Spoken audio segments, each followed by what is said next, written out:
आप ही ने तो मुझे परमिशन दी थी मम्मी के साथ रहने के लिए।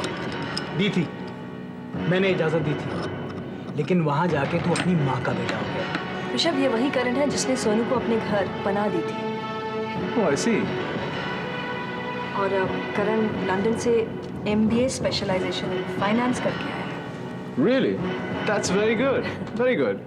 मैं सोच रही थी कि क्यों नहीं हम करण को मल्होत्रा ग्रुप का फाइनेंशियल एडवाइजर बना दें। Yeah, why not? मुझे ये लगता है कि तुम्हें हमारी शादी से ज्यादा उन दोनों की पड़ी है। हाँ पड़ी है, उन दोनों की शादी होनी चाहिए। उन दोनों की शादी नहीं हुई तो क्या करोगी तुम? पता नहीं। फर्क पड़ता है, तुम एक अच्छी स्टूडेंट हो and you have a very nice figure. Thank you for the compliment. वैसे मैं तुम्हें एक बात बता दूं, जिस तरह तुम्हें अच्छे स्टूडेंट की जरूरत होती है ना, उसी तरह हमें भी अच्छे इंस्ट्रक्टर की जरूरत होती है जो हमें इंस्पायर करे।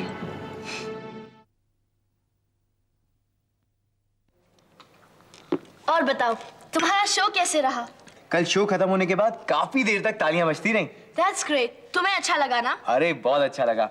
और पता नहीं तू, ये जो मैंने गाना सूजी की याद में कंपोज किया था ना, वो लोगों को सबसे ज्यादा पसंद आया। Neetu Neetu Neetu, it's all because of you.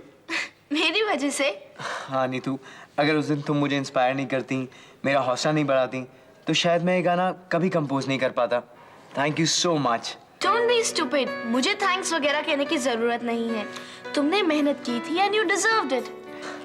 वो सब तो ठीक है नीतू, लेकिन अगर उस दिन तुमने मुझे डांटा नहीं होता तो शायद मैं आज भी उसी उदासी में डूबा रहता। मैंने तुम्हें डांटा था या तुमने मुझे? Come on.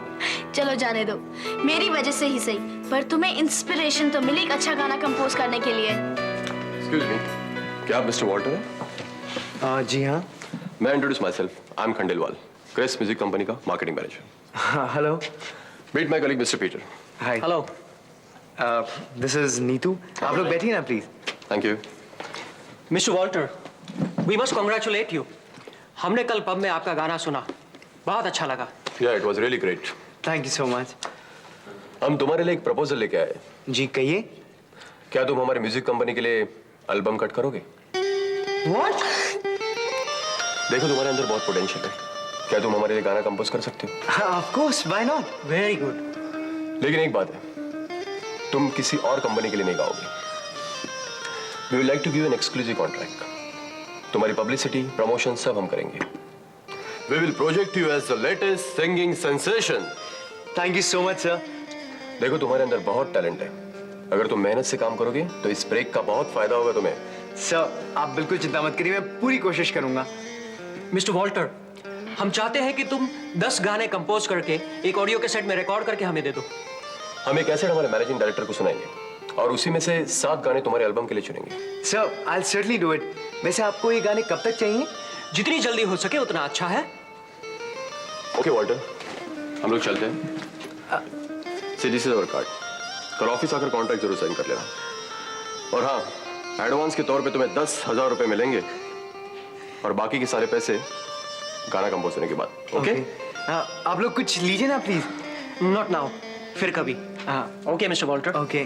और हाँ, जो गाना तुमने कल अपने दोस्त की याद में गाया था उसे रिकॉर्ड जरूर करना। देखना वो गाना इस देश के टॉप 10 गानों में से होगा। I tell you, it's a masterpiece. Thank you very much sir. Okay Walter, have a nice day. Bye bye. Bye bye bye. Bye. All the best.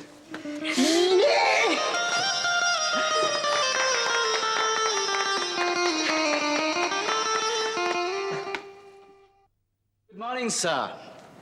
चाय। Good morning Sunil, thank you. Sir मैं आपसे एक बात कहूँ? हाँ जरूर कहो। Sir आप नहा लीजिए और शेव कर लीजिए, इससे आपको अच्छा भी लगेगा और आप डिप्रेशन में भी नहीं जाएंगे। डिप्रेशन? कैसा डिप्रेशन? अरे भाई सुनील, शेव वेव करने का फायदा है क्या? ना तो कोई यहाँ आकर मुझसे मिलने वाला है और ना ही मैं दफ्तर जाने वाला हूँ। ये सब मेहनत करने का इट्स नो यूज। ये सब आपको अपने लिए करना होगा, खुद के लिए। देखिए सर, आप अब तक दूसरों के लिए जीते आए है कि नहीं, जिसे आप रोल प्लेइंग कहते हैं। हम सभी ये करते हैं। बाप के नाते इस तरह जियो, भाई के नाते उस तरह जियो, प्रेमी के नाते इस तरह से, बेटे के नाते इस तरह से, and God knows how many more. Sir, हम अपनी तरह जी नहीं पाते हैं कभी भी। ये जो समाज ने हमें अलग अलग किरदार दिए हैं ना, उसी की ड्यूटीज और रिस्पॉन्सिबिलिटीज निभाते निभाते हम खुद को भूल जाते हैं। एक बात बताओ सुनील, क्या इंसान की खुद की पर्सनैलिटी इन सब किरदारों का मिश्रण नहीं है? बिल्कुल है सर, बिल्कुल है, लेकिन हमें खुद का अस्तित्व भी नहीं भूलना चाहिए। अब देखिए ना, आप पहले महेंद्र मल्होत्रा हैं, उसके बाद आप पति हैं और बाप हैं। और मेरे ख्याल में सर, आपको ऑफिस जाना चाहिए, आपको अपनी रूटीन दोबारा शुरू करनी चाहिए, है कि नहीं सर? कब तक आप लोगों और दुनिया से बसते रहेंगे? सुनील, कहीं मैं तुम पर बोझ तो नहीं बन रहा हूं? नहीं नहीं sir, sir of course not sir. मैं तो ये सब आपकी भलाई के लिए कह रहा था, मुझे आप गलत मत समझिए। देखिए सर, ये आपका घर है, यहाँ जब तक रहना चाहे आप रह सकते हैं। Thank you very much. मैं जानता हूं ये सब तुम मेरी भलाई के लिए ही कह रहे हो। सर, मैं आपसे एक बात कहूं, आप एक अच्छे और नेक दिल इंसान हैं, मैं आपकी बहुत इज्जत करता हूं और इसीलिए मैंने ये सब कुछ कहा। I know it. मैं देखता हूं।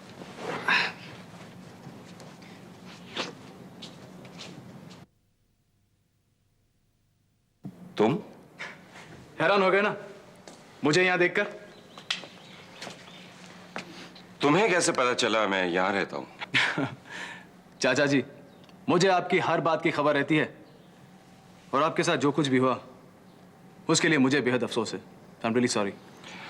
तसल्ली के लिए शुक्रिया। Rishabh, why don't you have a seat? No thank you. वैसे मैं यहाँ गप्पे हाँकने नहीं आया, मैं अपने चाचा को अपने साथ लेने आया हूँ। मुझे लेने? क्या मतलब? मतलब आप मेरे साथ रहेंगे मेरे घर में, इस घर में नहीं। क्यों? वेरी सिंपल, क्योंकि आप एक मल्होत्रा हैं, मल्होत्रा इंडस्ट्रीज के वाइस चेयरमैन। आप ऐसे घर में नहीं रह सकते, ये आपकी स्टेटस को शोभा नहीं देगा। I am sorry to disappoint you, लेकिन ऋषभ, मैं इसी घर में रहूंगा। लेकिन क्यों चाचा जी? अपना नहीं तो कम से कम हमारे बारे में तो सोचिए। लोग आपको यहां देखकर क्या बोलेंगे और क्या सोचेंगे कि मल्होत्रा इंडस्ट्रीज का वाइस चेयरमैन एक फटीचर घर में रह रहा है। देखिए चाचा जी, अगर आप चाहें तो मैं कंपनी गेस्ट हाउस आपके लिए खुलवा देता हूं, आप इत्मीनान से वहां रहिए प्लीज। देखो ऋषभ, ये तुम्हारे लिए एक फटीचर फ्लैट होगा, लेकिन मेरे लिए नहीं। और तुम इस तरह सुनील का अपमान नहीं कर सकते। कमाल है, मैंने सुनील को कब क्या कहा? मैं तो इस घर के बारे में बात कर रहा था। लेकिन ऋषभ, ये फ्लैट सुनील का है और ये मेरा फैसला है कि अब मैं सुनील के साथ ही रहूंगा। लेकिन चाचा जी, एक बात मेरे समझ में नहीं आ रही, आपके अपने होते हुए आप गैरों के साथ क्यों रहना चाहते हैं? Why? अपने? आज दिखा रहे हो अपनापन, और वो भी इस तरह का अपनापन। तुम्हें मुझसे कोई हमदर्दी नहीं है, तुम्हें सिर्फ अपनी स्टेटस और पोजीशन की परवाह है।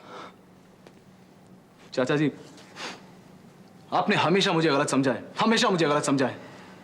अगर आपकी फिक्र नहीं होती ना मुझे, मैं इस घर में कदम तक नहीं रखता। आप मानिए या ना मानिए, मैंने हमेशा आपको पिता के रूप में देखा है, बस।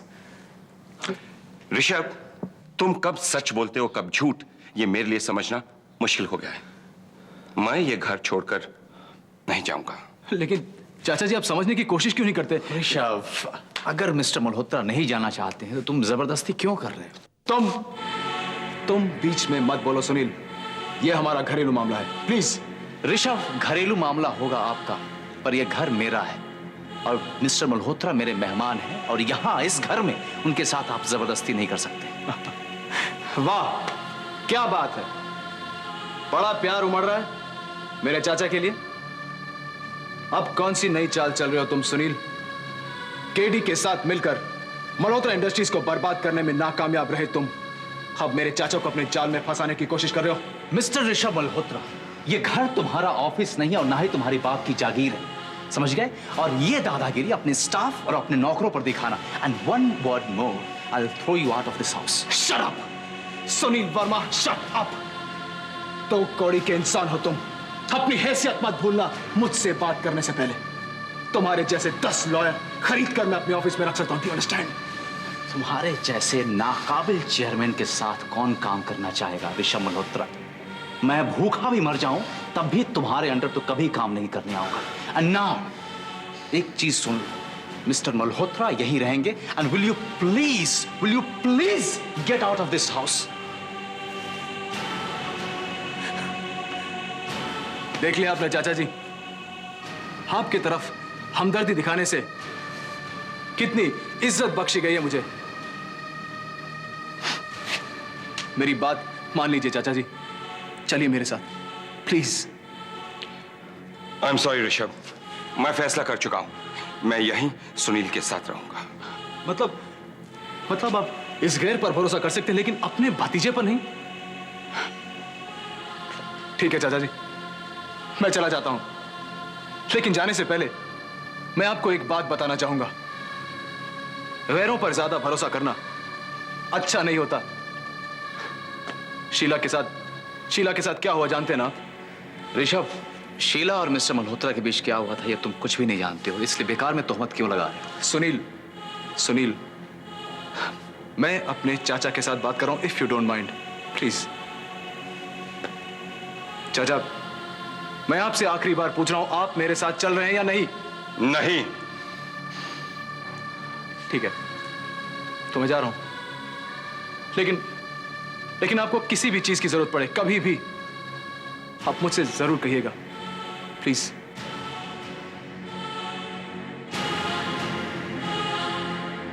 मुझे कभी किसी चीज की जरूरत नहीं पड़ेगी।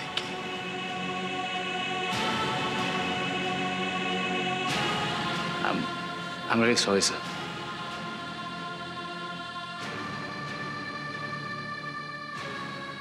ये चलो इसी बात पे सेलिब्रेट करते हैं। Let's have some pudding. Okay Ali भाई, 2 पुडिंग। अच्छा, ये ट्रीट मेरी तरफ से, इसके पैसे मैं दूंगा, ऑलराइट? ओके, ये लो, सिग्नेचर करो। क्यों? अरे मुझे तुम्हारा ऑटोग्राफ चाहिए ना।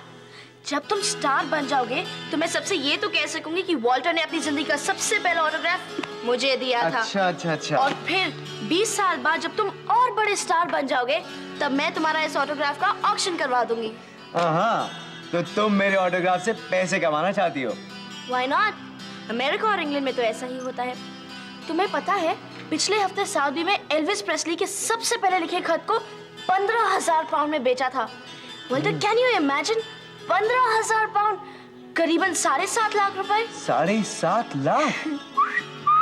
एग्जैक्टली। हाँ भाई देखो, वो तो इसलिए क्योंकि वो एल्विस के खत थे। अब अगर मैं भी कभी एल्विस प्रेस्ली जैसा बड़ा स्टार बन गया तो फिर मैं तुम्हारे साथ थोड़ी रहूंगा। What do you mean?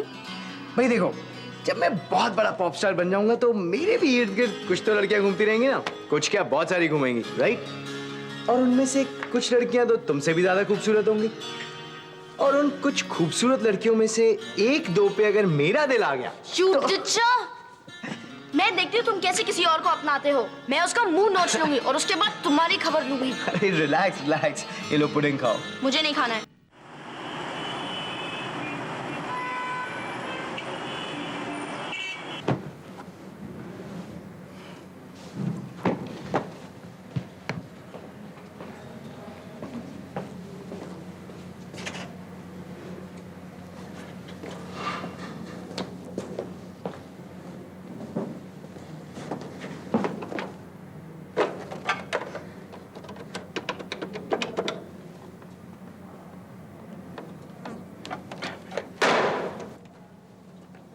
साहब, कहां मर गए थे तुम? पूरे 15 मिनट लेट हो, जानते हो? साहब वो देरी हो गई थी। आइंदा जो टाइम दिया गया है उसी वक्त आने की कोशिश किया करो। मैं वक्त का बहुत पाबंद हूं। जी साहब। खैर, क्या खबर लाए हो? साहब, त्यागी को आप पर शक हो गया है। शक? कैसा शक? त्यागी ऋषभ मल्होत्रा का दोस्त है। व्हाट? जी हाँ। लेकिन उसे कैसे पता चला कि मैं ऋषभ मल्होत्रा का दुश्मन हूं? नहीं साहब, उसे अभी तक ये पता नहीं चला। तो फिर शक किस बात का है? उसे आपकी नीयत ठीक नहीं लगती। What nonsense! Absolute nonsense! अब अगर कोई बम खरीदता है तो जाहिर है उसकी नीयत अच्छी नहीं होगी। मैं बम लेकर क्या पूजा करूंगा? वो बात नहीं है साहब। फिर क्या बात है? त्यागी को लगता है आप उसे किसी मुसीबत में डालोगे। बेवकूफ है, बेवकूफ है। खैर, अच्छा हुआ तुमने ये बता दिया कि त्यागी और ऋषभ मल्होत्रा दोस्त हैं। अब हमें और चौकन्ना रहना पड़ेगा। जी साहब। खैर, और क्या खबर लाए हो? साहब, फैक्ट्री में बम लगाने का सही वक्त लंच टाइम। उस वक्त हम डब्बे वाला के रूप में अंदर जाकर बम लगा सकते हैं। डब्बे वाला? ये क्या होता है? साहब, बंबई में डब्बा वाला का मतलब है खाना लेके जाने वाला। बहुत से वर्कर्स का खाना घर से आता है। हम अगर इन डब्बे वालों के साथ मिलकर अंदर घुस जाएं, तो हमारा काम हो जाएगा। वरना फैक्ट्री की सिक्योरिटी बहुत टाइट है। ठीक है, तो तुम बम अंदर ले जाने की तैयारी कर लो, और ये जो डब्बे वाले हैं या जो भी हैं, उन्हें खरीद लो। त्यागी हमें 1-2 दिन में फोन करके बम की डिलीवरी देने वाला है। साहब, ये बम का काम बहुत जोखिम भरा है। तो तुम्हें पैसे भी किस लिए दे रहा हूं? वो तो सही है साहब, लेकिन हम लोगों के बीवी बच्चे भी होते हैं। अगर कल को धमाके में मैं मर गया या पुलिस पकड़ कर ले गई, तो मेरे बीवी बच्चों को असूलन हर्जाना आप देंगे। ऑफ कोर्स, जरूर जरूर, उसकी चिंता मत करना तुम, ठीक है? अब जाओ और बम अंदर फैक्ट्री में पहुंचाने का काम कर लो। जाओ। जी, बेहतर। बेवकूफ, सचमुच बेवकूफ। दुनिया में बेवकूफों की कमी नहीं है।